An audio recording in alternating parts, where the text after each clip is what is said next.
Hello అండి. అందరికీ నమస్తే. ఎలా ఉన్నారు? నేనైతే చాలా బాగున్నానండి. సో, ఎర్లీ మార్నింగ్ ఇవాళ బ్రేక్‌ఫాస్ట్ వచ్చేసి నేను కాబూలి చన్నా ఉడకబెట్టాను. దాంట్లో కొంచెం శనగలు గూడా యాడ్ చేశానండి. ప్రాసెస్ మనందరికీ తెలిసిందే గదా! ఫస్ట్ అయితే కాబూలి చన్నా తీసుకున్నాను. ఇంట్లో ఎంతమంది ఉంటే అంతమందికి కావాల్సినంత. నేనైతే అట్‌లీస్ట్ ఒక 20 గ్రామ్స్ ప్రోటీన్ అయినా ఒక్కొక్క పర్సన్‌కి రీచ్ అయ్యేలాగా తీసుకున్నాననమాట. సో ఈ కాబూలి చన్నాని మనం ఒక 6-8 అవర్స్ వాటర్‌లో సోక్ చేసి, ఒక 5 విజిల్స్ వచ్చేదాకా కుక్ చేసాము కుక్కర్‌లో అంటే మనకి మెత్తగా వచ్చేస్తాయి. కొంచెం డైజెషన్ ప్రాబ్లమ్స్ రాకుండా సాల్ట్, పెప్పర్ యాడ్ చేసుకొని అండ్ తాలింపు గూడా ఏసుకోవచ్చండి. కానీ అన్నెసెసరీ క్యాలరీస్ ఎందుకు ఇంక్రీజ్ చేయడం అని చెప్పేసి, నేను జస్ట్ దాంట్లో కొంచెం సలాడ్ లాగా కొంచెం క్యారెట్, ఉల్లిగడ్డ, లైట్‌గా పచ్చిమిర్చి అండ్ ఒక టొమాటో తీసుకున్నాననమాట. అండ్ మీ టేస్ట్‌కి తగ్గట్టుగా మీరు దాన్ని చేసుకోవచ్చండి. కొంతమంది పెరుగులో సాల్ట్, పెప్పర్ యాడ్ చేసుకొని తింటారు. కొంతమంది ఇట్లా సలాడ్ లాగా చేసుకుంటారు. కొంతమంది ఆయిల్‌లో లైట్‌గా సర్వ్ చేసుకుంటారు. లేదా మీరు తాలింపు వేసుకొని తింటారు కొంతమంది. యువర్ విష్ అనమాట. నా డే నార్మల్ రొటీన్ లాగానే స్టార్ట్ అయిందండి. రోజుట్లాగానే ఒక హాఫ్ లీటర్ వాటర్ తీసుకున్నాను. అండ్ కొంచెం డీటాక్స్ డ్రింక్ లాగా ముందు రోజు నైట్ జీలకర్ర, మెంతులు, వాము వాటర్‌ని ఒక 5 మినిట్స్ బాయిల్ చేసి, ఆ ఓవర్ నైట్ అంతే ఆ వాటర్‌ని సోక్ చేసి ఎర్లీ మార్నింగ్ ఒక గ్లాస్ తీసుకుంటామనమాట. మెంతుల్లో మనకి బ్లడ్‌లో షుగర్ లెవెల్స్‌ని స్పైక్ చేయకుండా ఉండే లక్షణాలు ఉంటాయి కాబట్టి నేను ప్రతిరోజు మెంతుల వాటర్‌ని ఖచ్చితంగా తీసుకుంటానండి. నా బాడీ నార్మల్‌గానే కొంచెం కార్బ్స్ కానీ, కొంచెం షుగర్ ఇంటేక్ తీసుకున్నా కూడా లావు అయ్యే స్వభావం ఉందనమాట. సో, నేను ఇలాంటి జాగ్రత్తలు తీసుకుంటూ ఉంటాను. అందుకే ప్రతి మీల్‌కి ముందు వెజిటబుల్స్ తీసుకోమని కూడా నేను అన్ని సార్లు ప్రతి వీడియోలో చెప్తూ ఉంటాను. సో, నార్మల్ డే లాగానేనండి. నేను నార్మల్‌గా ఇంటి పని చేసుకొని అంతా అయిపోయిన తర్వాత క్లాసెస్ స్టార్ట్ అవుతాయి గదా! అయితే ఈరోజు ఏమైందంటే ఆహ్, ఉన్నట్టుండి సడెన్‌గా గూగుల్ పేలో అండి ఒక 1020 రూపీస్ వచ్చినియి నాకు. అయితే నాకు ఫస్ట్ అర్థం కాలేదండి. ఏంటబ్బా! 1020 రూపీస్ వచ్చినాయి అని జెప్పేసి ఒక క్వెషన్ మార్క్ పెట్టాననమాట. ఏం రిప్లై లేదు. అయితే నేనేం ఆలోచిస్తున్నానంటే ఎవరైనా క్లయింట్స్ ఫీజ్ ఏమైనా సెండ్ చేశారా? లేకపోతే మా మదర్ గానీ, మా ఆయన గానీ, ఇంకెవరైనా మనీ పే చేయాల్సుంటే ఏమైనా పే చేశారా? అని వెంటనే ఫోన్లు చేసి అడిగాననమాట. వాళ్ళైతే మేము సెండ్ చేయలేదు అది ఇది అని అన్నారు. అయితే మనకు మనీ వచ్చినప్పుడు అక్కడ నేమ్ గూడా పడతది గదా! అక్కడ రాజ్ కుమార్ అట్లా ఉందనమాట. సంథింగ్ నార్త్ ఇండియా వాళ్ళ నేమ్స్.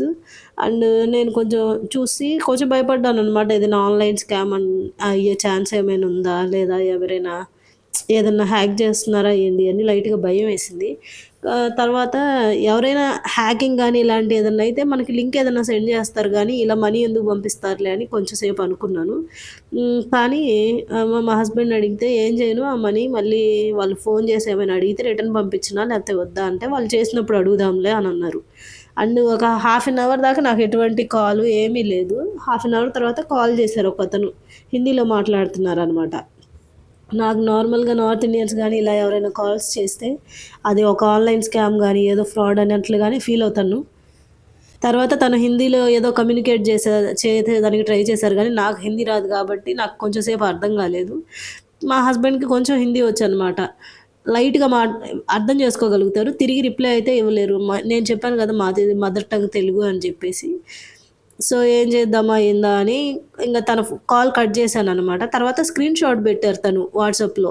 నేను ఇలా మనీ సెండ్ చేశాను అని చెప్పి తనకి లాంగ్వేజ్‌లో కమ్యూనికేట్ చేయడం తెలియక వాట్సాప్‌లో స్క్రీన్ షాట్ చేశారనమాట. తర్వాత కాల్స్ ఇలా చేస్తా ఉన్నారు గదా! నాకు కొంచెం భయమేసింది వెంటనే వాళ్ళు కాల్స్ చేసేసరికి. తర్వాత బ్యాంక్‌లో ఇట్లా ఒక తెలిసిన ఒక అతనుంటే అతనికి కాల్ చేసి అడిగాననమాట. ఇలా కాల్ చేస్తున్నారు ఏం చేయమంటారు అనంటే, బ్యాంక్ వాళ్ళన్నారు, "మీరు అలా అయితే మనీ ఏం సెండ్ చేయొద్దండి. ఒక్కోసారి ఆన్‌లైన్ స్కామ్స్ అయ్యే ఛాన్స్ కూడా ఉంటది.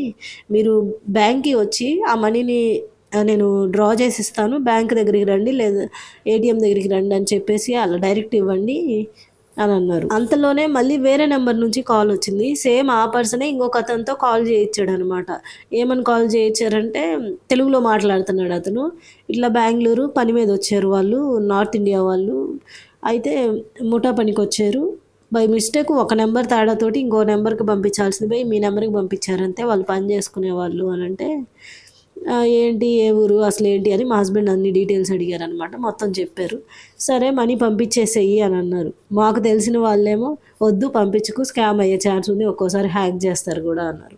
నేను మళ్ళీ బ్యాంక్‌కి కాల్ చేసి ఇలా అడిగాను. మళ్ళీ తెలుగులో మాట్లాడుతున్నారండి. ఇట్లా బెంగుళూరు నుంచి అంట అనంటే, నార్మల్‌గా ఏదైనా లింక్స్ సెండ్ చేసి కానీ లేదా ఇంకేదైనా ఓపెన్ చేసి లేదా ఏదైనా మెసేజ్ వచ్చి ఆ మెసేజ్ ద్వారా మీకు డబ్బులు కట్ అయితే అలా ఏదైనా భయపడాలి కానీ మనీ సెండ్ చేస్తే పొరపాటున వచ్చి ఉండే ఛాన్స్ కూడా ఉందండి. మీ ఇష్టం పంపిస్తే పంపించేసేయండి అని అన్నారు. సో, నేనింక వెంటనే పంపించేసాననమాట. నేను పంపించిన ఒక 30 సెకండ్స్‌లోపే మా హస్బెండ్ మళ్ళీ కాల్ చేసి, "నీ బ్యాంక్‌లో మళ్ళీ డబ్బులు మొత్తం పోతాయేమో పంపించొద్దు" అనన్నారు. నేను ఆల్రెడీ సెండ్ చేశాను అని అన్నాను. కాసేపు భయమేసిందనమాట.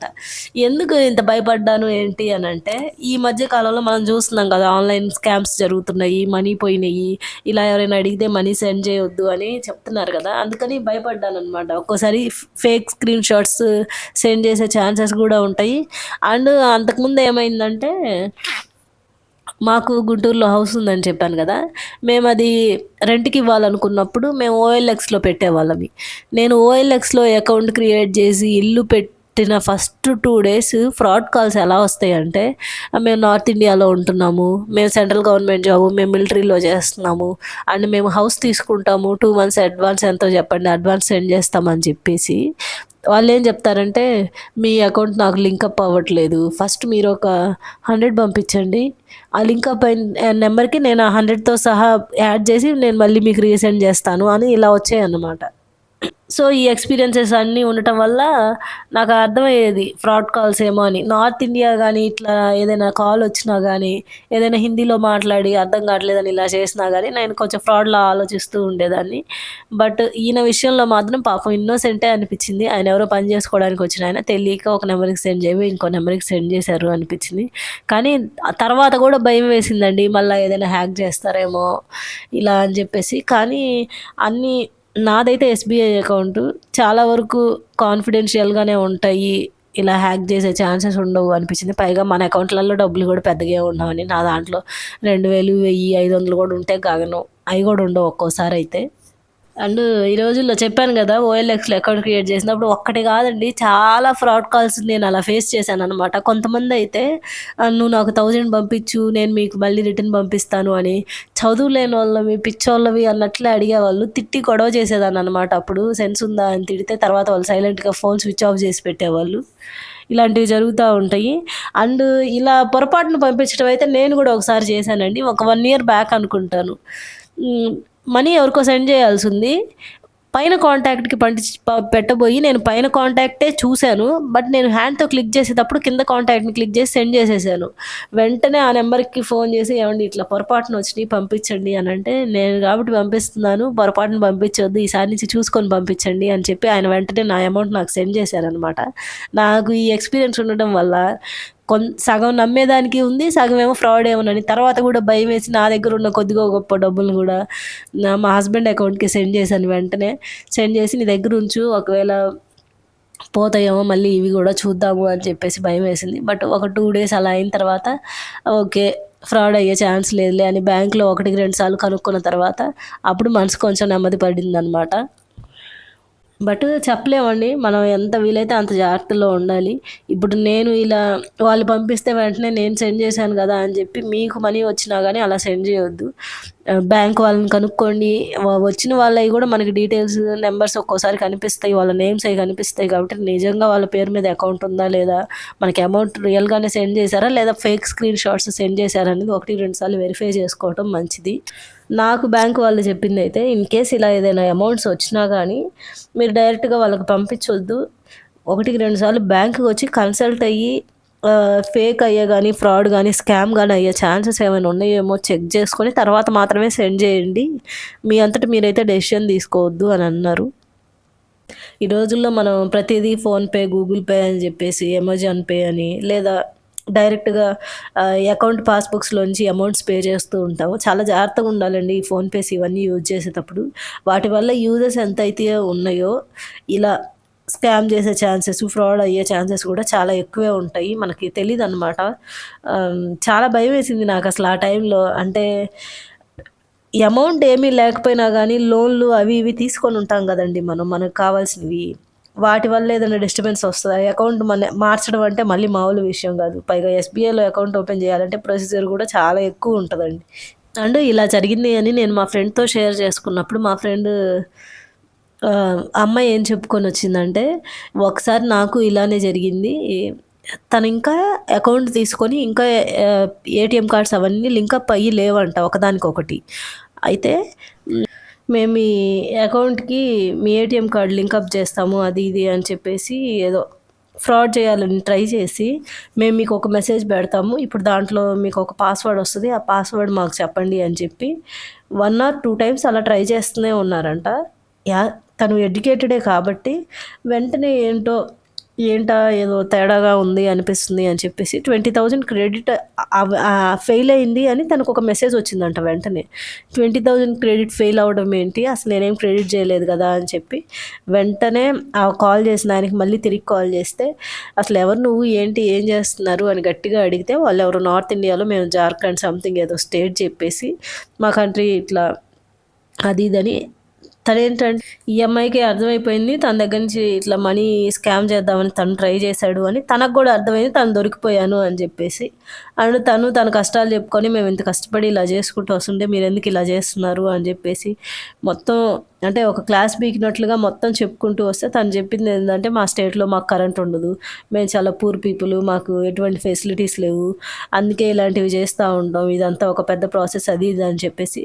నేను ఫస్ట్ టైం ఇలా ట్రై చేస్తున్నాను, నా ఫస్ట్ ట్రైల్ ఇలా ఫెయిల్ అయింది అని చెప్పుకొచ్చి, అండ్ ఇన్ కేస్ ఇలా ఏమైనా చేస్తున్నట్లయితే ఆ మనీ వాళ్ళకి పంపించండి అని అంటే, అలా పంపిస్తే మళ్ళీ తిడతారు, పోలీస్ కేసు ఇస్తారేమో అని భయం వేస్తుంది అని చెప్పి మేము పంపించామని చెప్పి తను కూడా ఏడ్చాడంటండి. సో ఇలాంటి ఏదో పనులు చేస్తూనే ఉంటారు. బట్ మనం కష్టపడి మన కష్టాజీతం మనం దాచుకుంటాం కాబట్టి ఆ కష్టం విలువ మనకు తెలుస్తుంది. వాళ్ళు ఏంటంటే మా దగ్గర ఈ ఫెసిలిటీ లేదు, అది లేదు, ఇది లేదని సంపాదించుకొని లేదా కష్టం చేసి బతకడం చేతగాక ఇలాంటి పనులు చేస్తూ ఉంటారనమాట. సో నేను అనేది అయితే ఒకటేనండి, మన జాగ్రత్తలో మనం ఉందాము. ఇన్ కేస్ ఎవరైనా మనీ సెండ్ చేసినా కానీ ఇంత ఈజీగా అయితే మనీ రిటర్న్ బ్యాక్ చేసేయకండి. ఫస్ట్ బ్యాంక్ని కన్సల్ట్ అవ్వండి. వాళ్ళని కన్సల్ట్ అయిన తర్వాతే 1-2 సార్లు చెక్ చేసుకున్న తర్వాతే చూడండి.